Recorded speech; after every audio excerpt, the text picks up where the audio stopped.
The old saying is, may you live in interesting times. And American politics these days, it is interesting, unlike anything I have ever seen before. Hello and welcome to the Full Comment Podcast. My name's Brian Lilly, your host.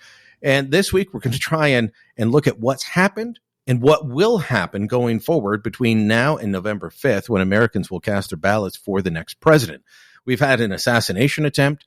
We've had a presidential candidate and the president himself forced out by his own party, and now a new candidate that is not someone that the voters actually chose. What a time in American politics. If you want to really see something that's said, take a look at what happened.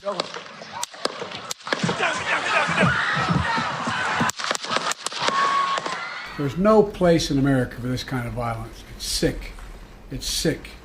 It's one of the reasons why we have to unite this country. I am so very honored, and I pledge to you I will spend the coming weeks continuing to unite our party so that we are ready to win in November.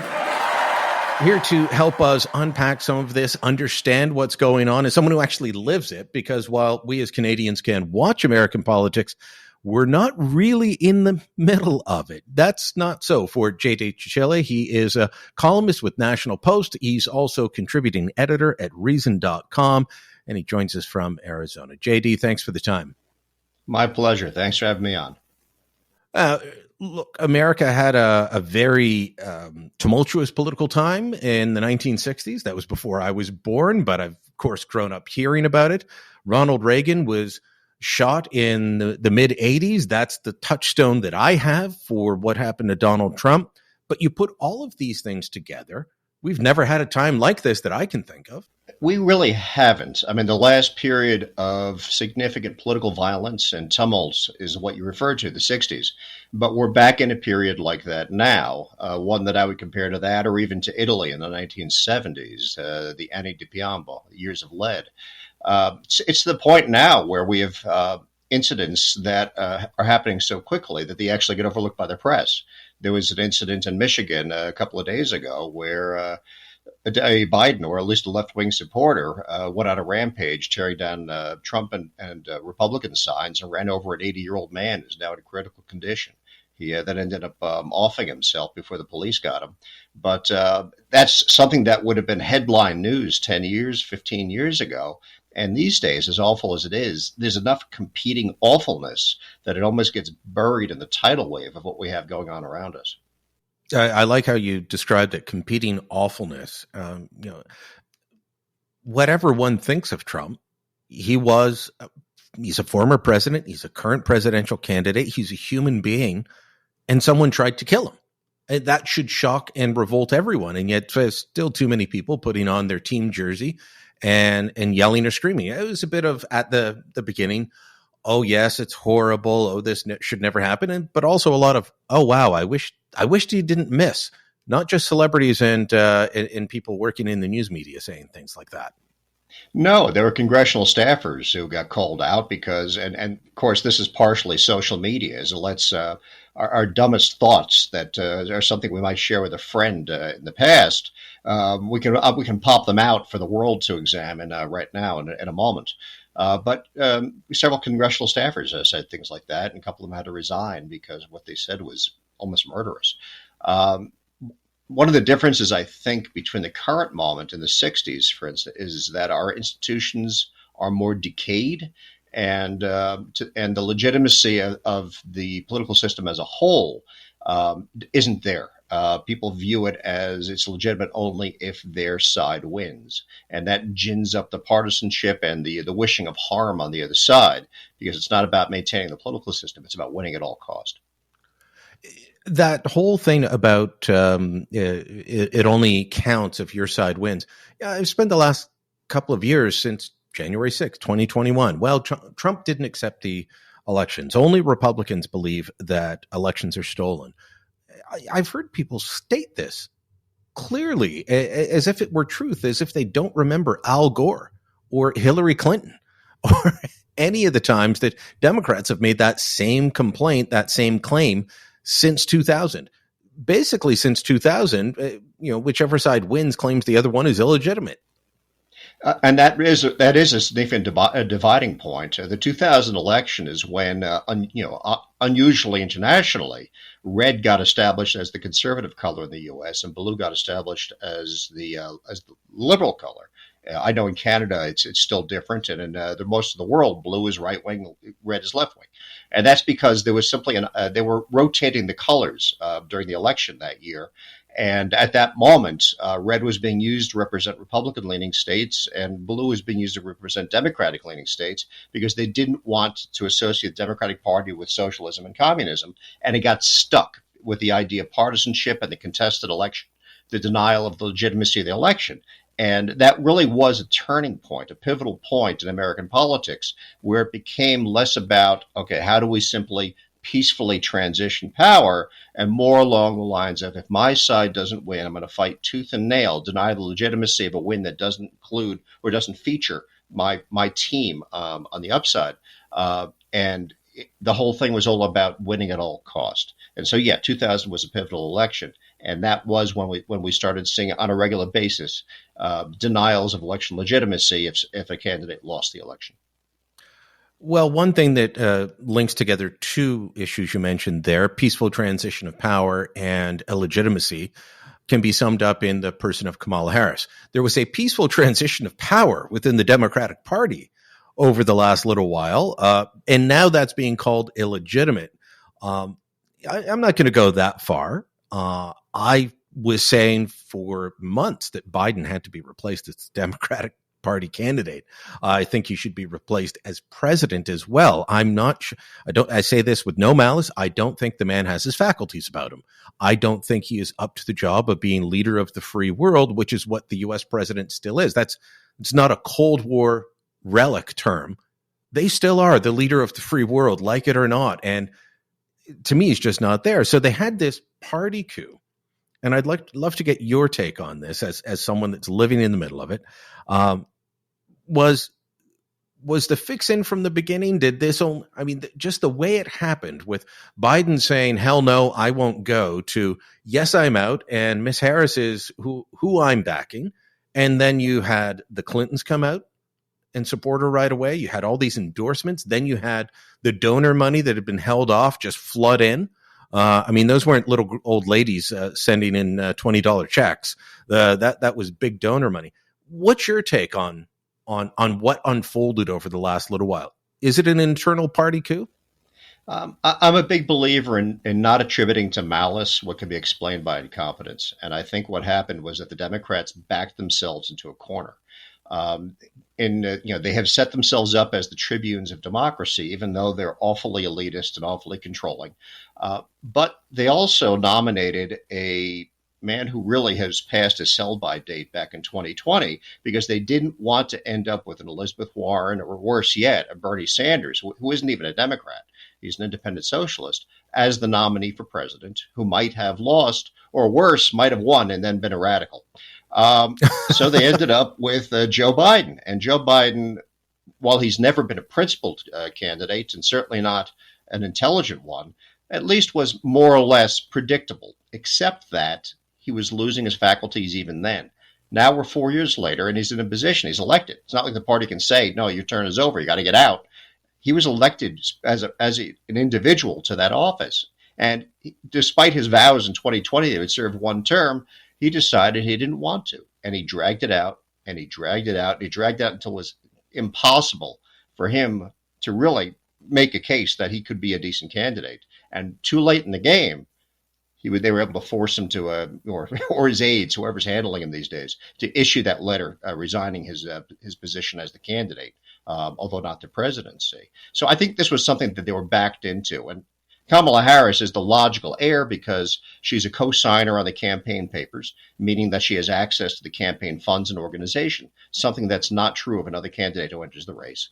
Explain that quickly, because there was a lot of dispute about that. If somebody like a Gavin Newsom came in, could he access the tens of millions that have been raised already? He cannot. He would have access to the political action committees, which are independent funds which could choose to support him. But the actual campaign apparatus is basically an incorporated entity. and it's under the control and dedicated to two candidates, Joe Biden and Kamala Harris. Their names are on the papers for it. There is no easy way, in particular, to transfer the money. It was set up deliberately that way so that you couldn't raise funds in one cause and then shift it over to another one. And that other one might be a replacement candidate not named Kamala Harris. So it's easy to put her in. She could just tap the funds in the organization easily, whereas somebody else would pretty much have to start with their own fundraising operation and their own campaign apparatus from square one in July of 2024. And that would be very difficult. She's also the vice president. And frankly, in an identitarian era with the Democratic Party very dedicated to ethnic, national, sexuality, religious identity as a teller of, as a signer of virtue, Kamala Harris would be very hard to push aside without alienating much of the base of the party.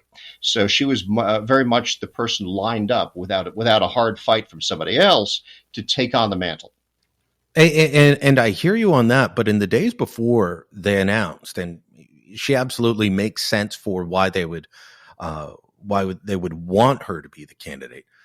But I couldn't believe that I was watching even someone like Van Jones, who served in the Obama and Biden administrations as advisors at times, a man who lives and breathes the identitarian politics that you were talking about, was making the case for how and why she could be and should be skipped over.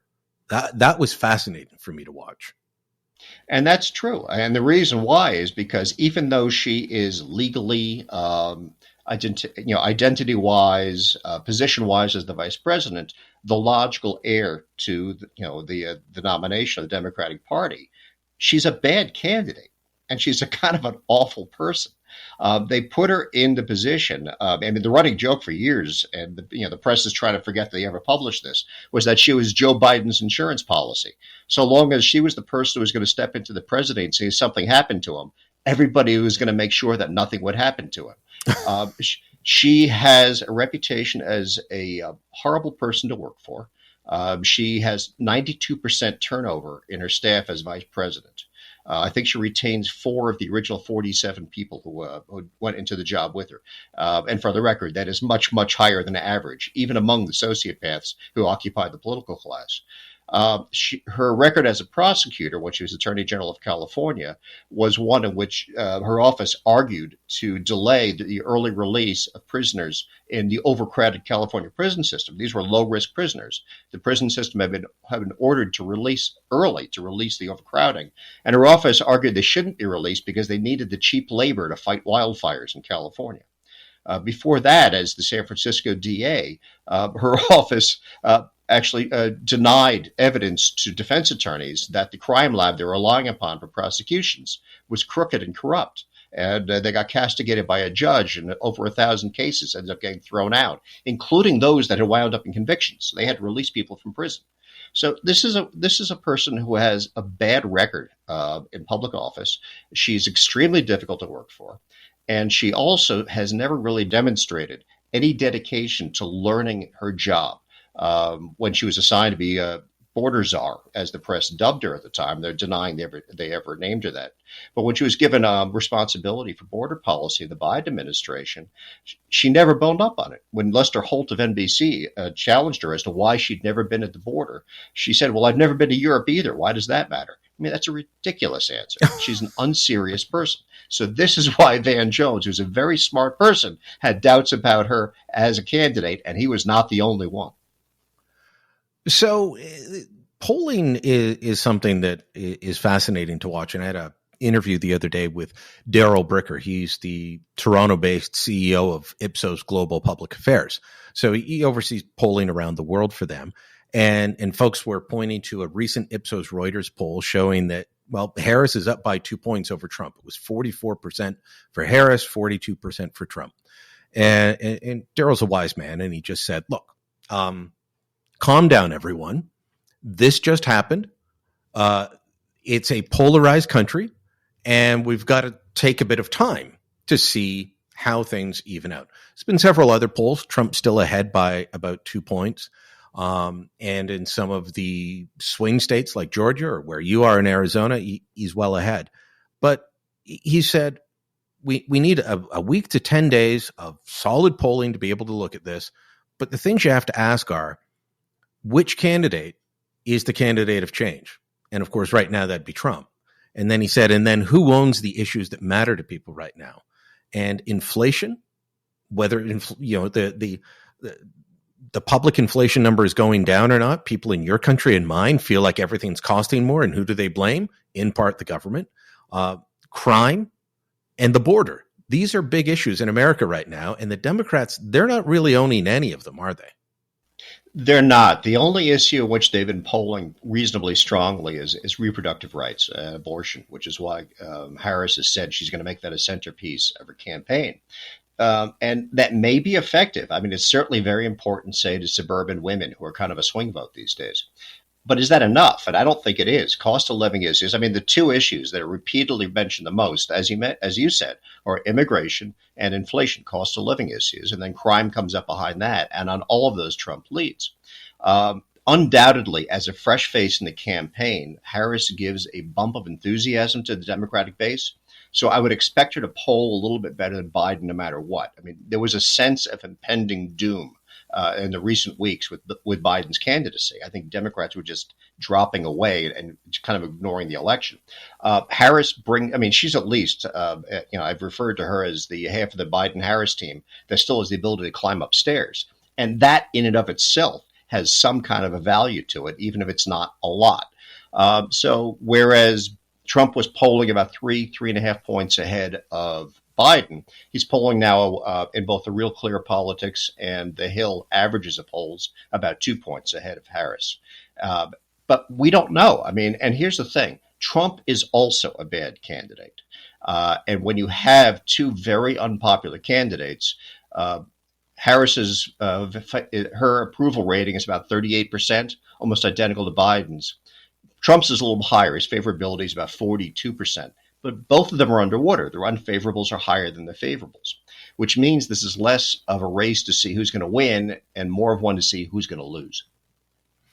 There was a poll out just before Biden did step down showing that most Americans wanted both candidates to leave the race. I think it was 57% would prefer Donald Trump to take his name off the ticket, and 70% wanted Biden. The difference was Republicans still backed Trump, but Democrats, it only went down to 65% among Democrats when they were asked, well, what about President Biden? Should he drop out? 70% general population, 65% among Democrats. That was pretty damning.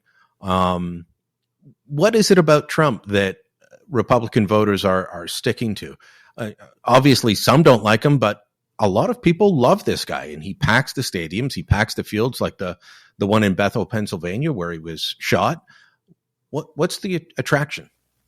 Well, I mean, I think the important thing here is that the Republican Party of Donald Trump is not the Republican Party of 2016 when Rand Paul and Jeb Bush were running for the nomination against him.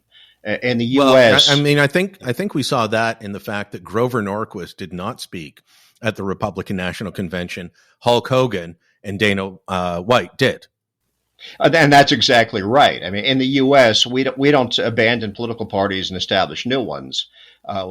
We just kind of re-inhabit their hollowed out shells. And the Republican Party of now is not the smallish government, free marketish political party of 10 years ago. It's a nationalist populist party, and it's very much that is Trump focused. He's made it pro-union. He's made it protectionist. He's made it nativist. It's hawkish on the border issues, and it's not especially free market oriented, which is why you don't see Grover Norquist there or a lot of the old free market economist types you might have seen in the past.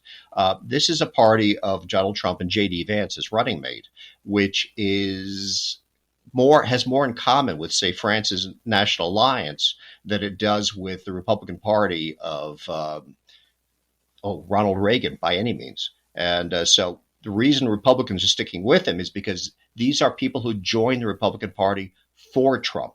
And they're, at the moment, something of a cult of personality, but they're also creating a new populist political party around what they perceive as his ideas.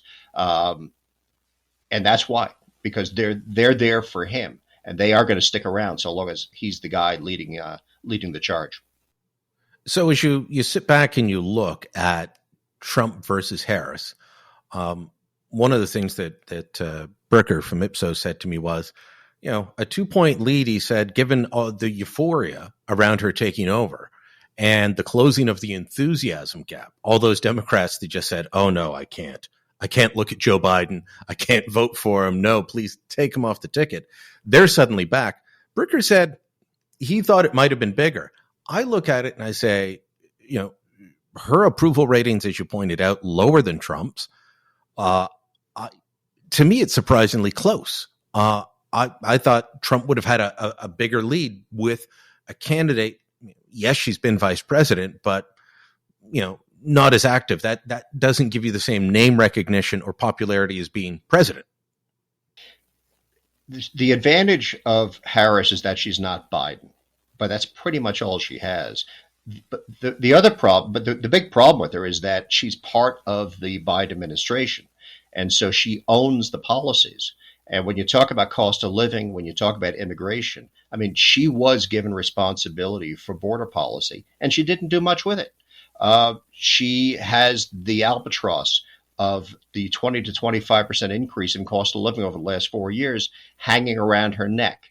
She has the failures and perceived failures, the unpopularity of the Biden administration associated with her because she is part of it. So she's not a fresh face. She's a kind of, in many ways, she's a continuation and a known quality. So there's the enthusiasm you're seeing, the bump you're seeing, I think is among Democrats. I don't know that she's going to attract many of those undecideds. However, few, there aren't that many to begin with, but she's not going to, she's not going to persuade people to break away from, say, voting for Trump or a third party candidate and come over to her side because she's not something new offering an unknown package or a fresh package. She's just the Biden administration rebranded. When we come back, we'll talk more about this, also about the other JD, not J.D. Tuccille. We'll talk about J.D. Vance, and we'll talk about Trump, and why are they on the path that they are now? More in moments. Vice President Harris was not a border czar. Meantime, Vice President and border czar Kamala Harris facing some backlash. What he said about Harris and immigration was not true. She was never appointed border czar. And this will be her first visit to the U.S.-Mexico border region since she was appointed as the border czar by President Biden. People going to have to counter the misinformation. You already hear folks talking about the border czar. She wasn't the border czar. President Biden tapped Kamala Harris, Vice President Kamala Harris, to be the border czar. Now, she wasn't the border czar. That's what Republicans labeled her. Bit of a media memory hole there, right?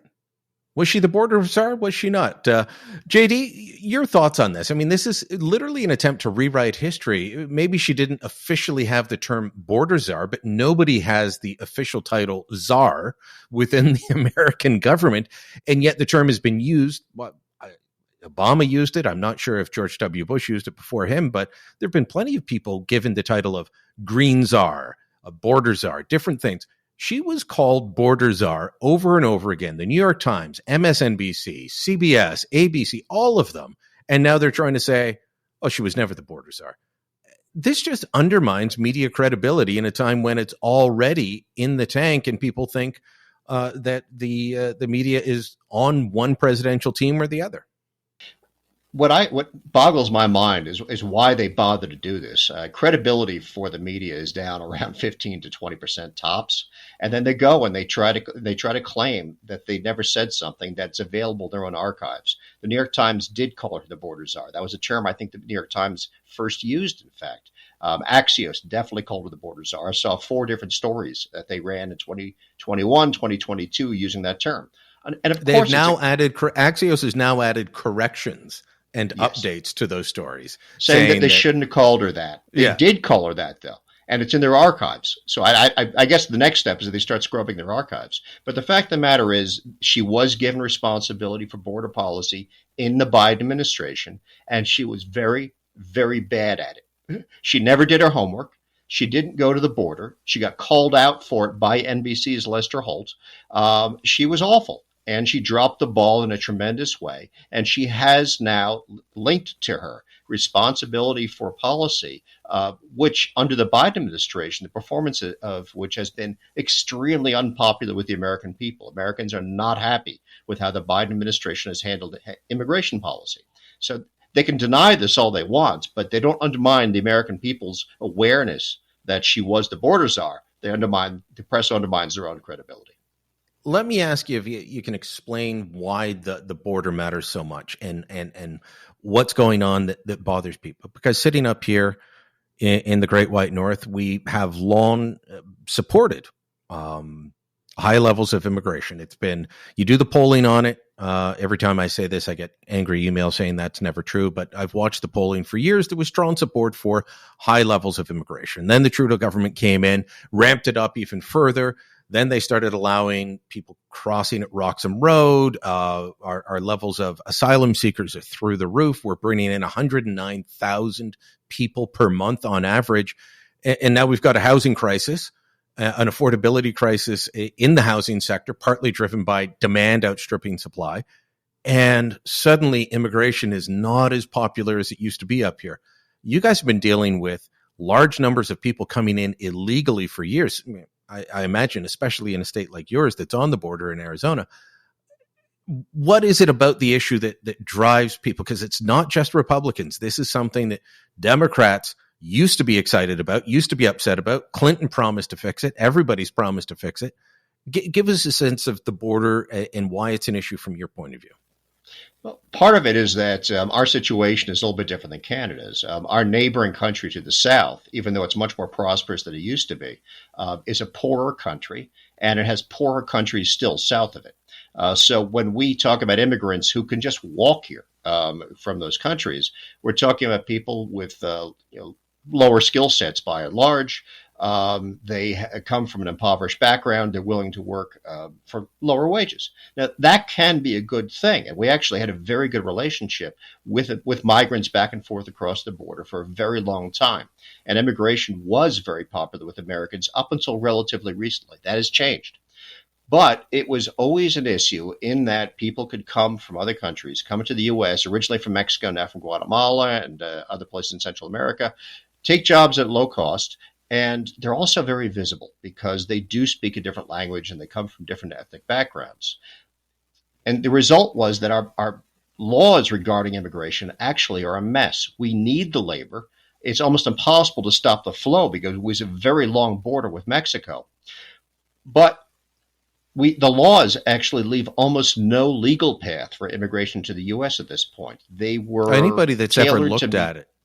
I've looked at it, even with family connections.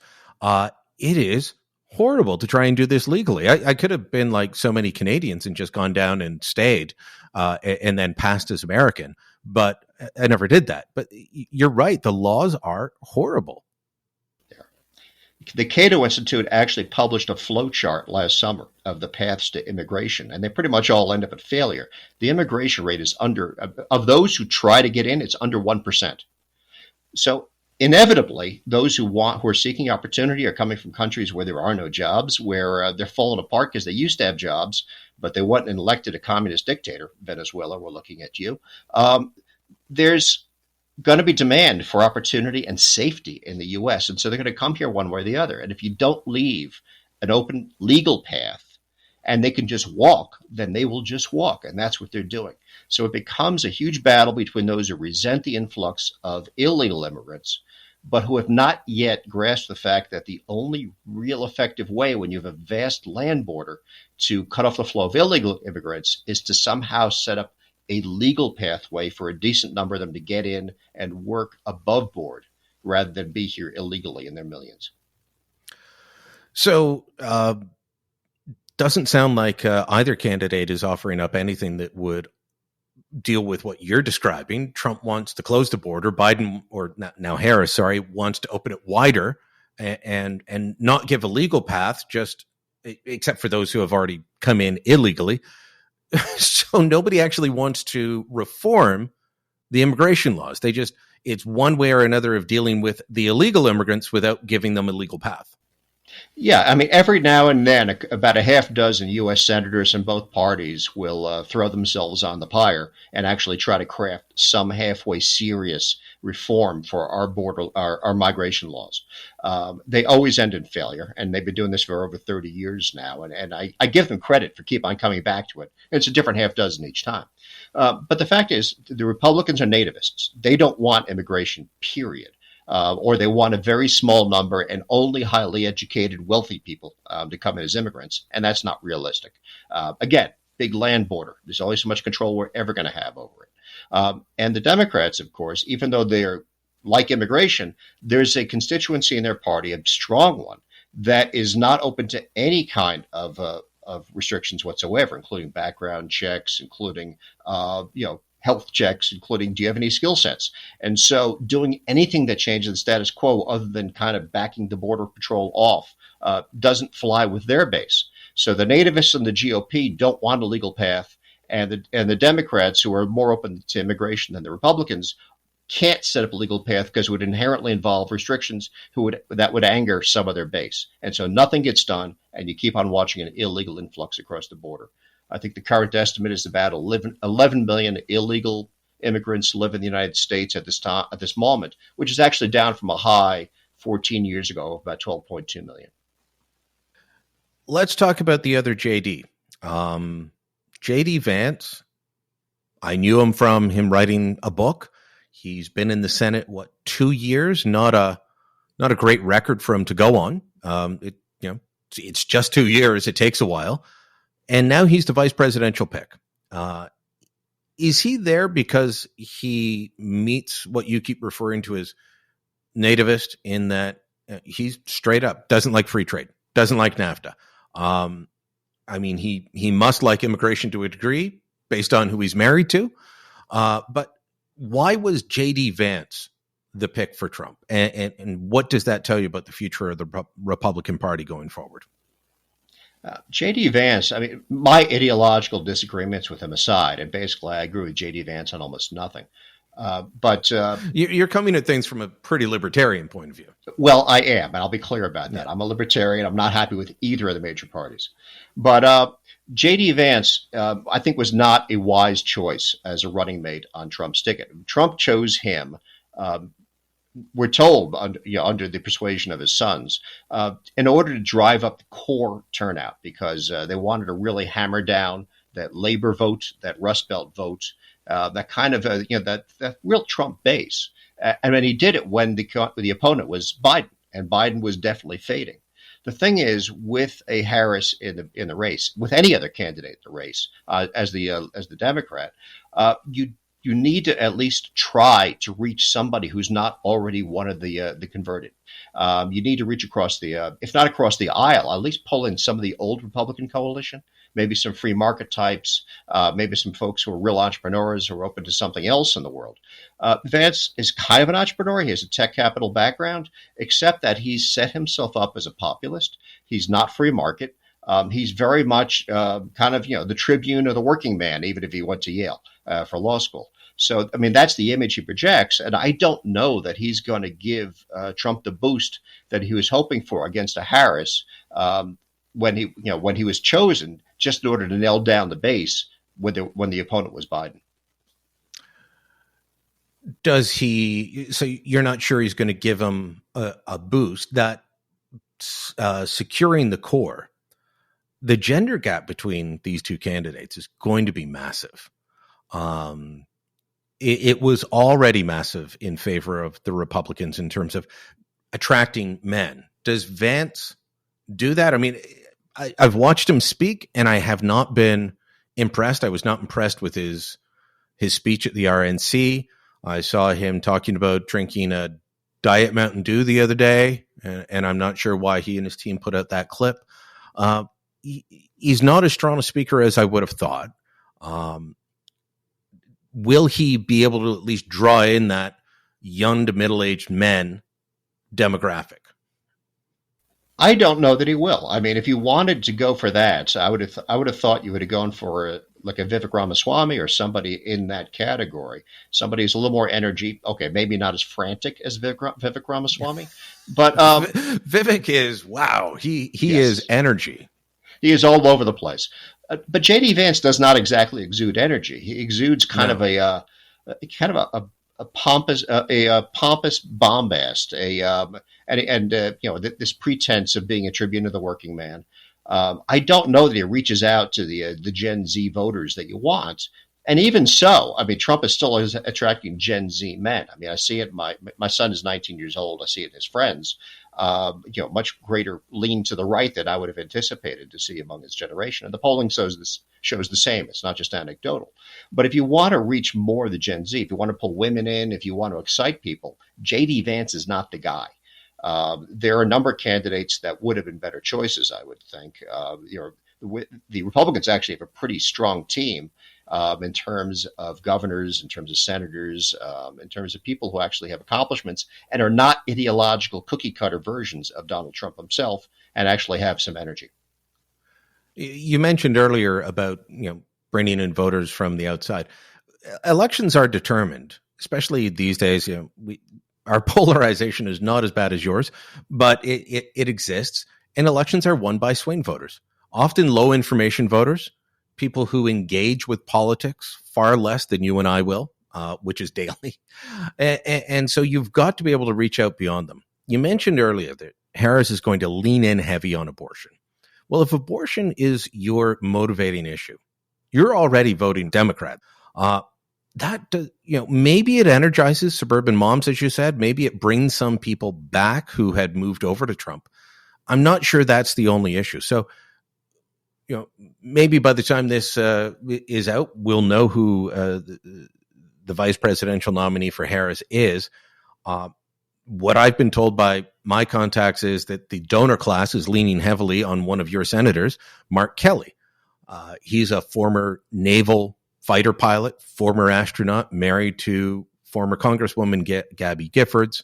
He would insulate the Democrats for being, claims of being weak on defense or things like that. A bit of a tough guy image.